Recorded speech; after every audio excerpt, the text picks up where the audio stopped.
Hi guys, how are you today? I hope you're having a great day. Thank you for joining me. As you can see, I'm in the home office. So like you, I'm working and learning from home at the moment. And I'm going to enjoy this time, and I'm hoping that you will enjoy your time at home too. Let's enjoy this opportunity to make memories and to think outside the box and learn in a creative way. So let's have a look at what we could do at home. Maybe we could go on a treasure hunt. Maybe we could read some books. Maybe we could do some drawing. We could do some nature journaling. We could even do some rock painting. We could plant some seeds. We can plant some cuttings. And we might be able to do some cooking. What do you think?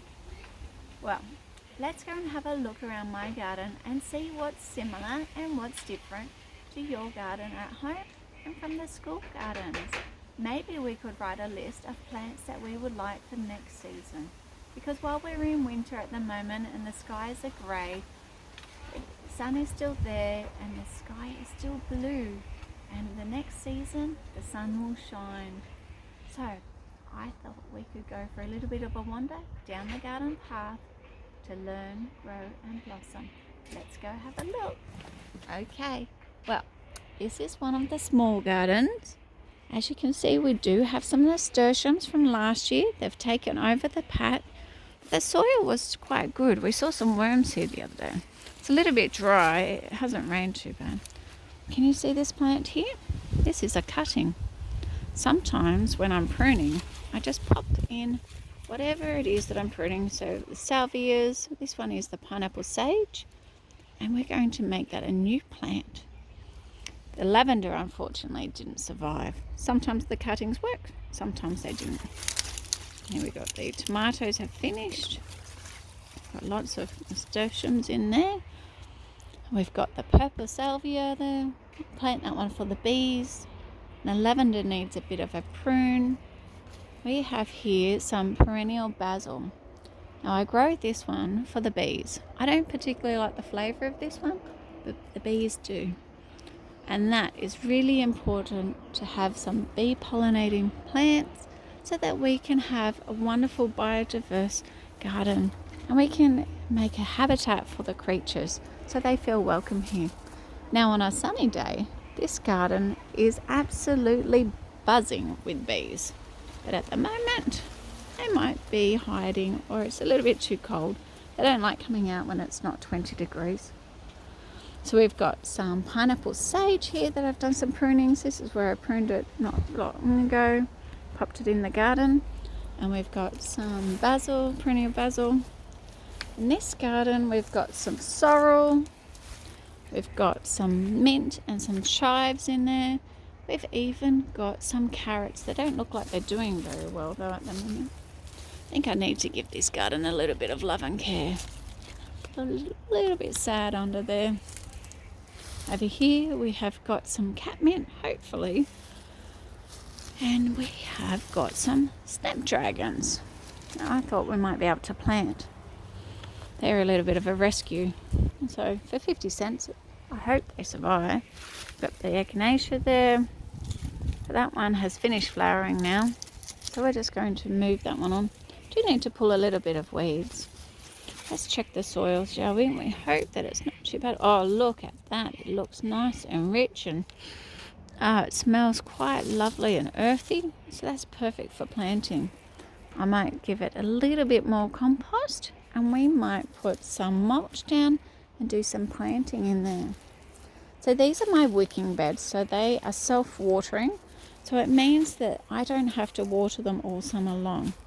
Now it might look like I do have some rubbish in the garden, which I do, but I've also got some recycle. Now why do you think that I would have a little bit of a milk carton here? That one is interesting.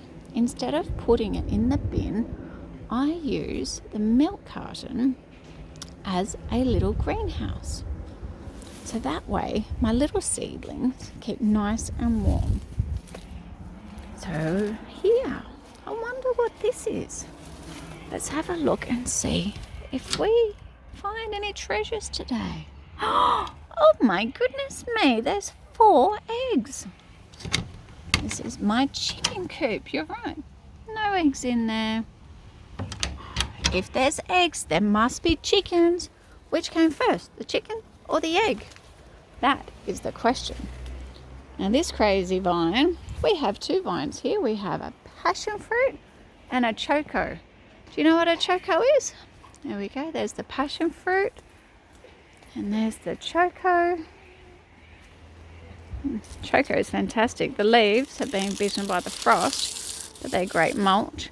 And I'm going to add this in. Now my friend makes a choco pie with apple and rhubarb, but my other friend makes choco soup. So I'm not sure what I'm going to make today. Here we go down the garden path. There's the chicken gate, and here they are. You ready? Say hi. Say chick, chick, chick. I've got 9 chickens. Aren't they beautiful? I think they want some food. I'll have to find some for them. So here we've got the mulberry tree, and that covers some shade for them in summer. We've also got the choco vine that grows up, and it covers their house to keep them cool, and they can peck off the leaves. As you can see, it started to regrow at the bottom. So let's have a look. We've also got some raspberries. Did you know that these are the Atherton raspberries? These are native. Very, very prickly, but they are very delicious. They're not as sweet as the English varieties or the European raspberries, but they are very tasty, and they're native Australian raspberries. Let's have a look. There's a couple. There's not too many left to eat because I have little helpers, my mini greenies. They go on treasure hunts and they eat all the raspberries. I barely get any. But you can see how wild my raspberry patch is. Look. So they will keep growing and we will keep watching them, and hopefully I will get one. Hope so. Look at that vine. It's gone up over there. And there's a little bit of an overgrown patch there.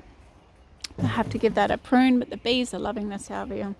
So this here is my little garden that needs a bit of care. So I thought that I might be able to do some beans, maybe some snow peas perhaps on the trellises. And I've got some dianthus in there. I've got some spring onion. I've got some strawberries. But it looks like my nursery is falling down. So I might need to do some tidying up so we can do some planting. And inside we have the greenhouse. Now while it is winter, tomatoes are not in season. However, in my greenhouse, I can still have some little tiny tomatoes. These are tiny toms, and they're growing quite nicely, and we've had tomatoes all through winter. But as you can see, the vine is dying back to plant.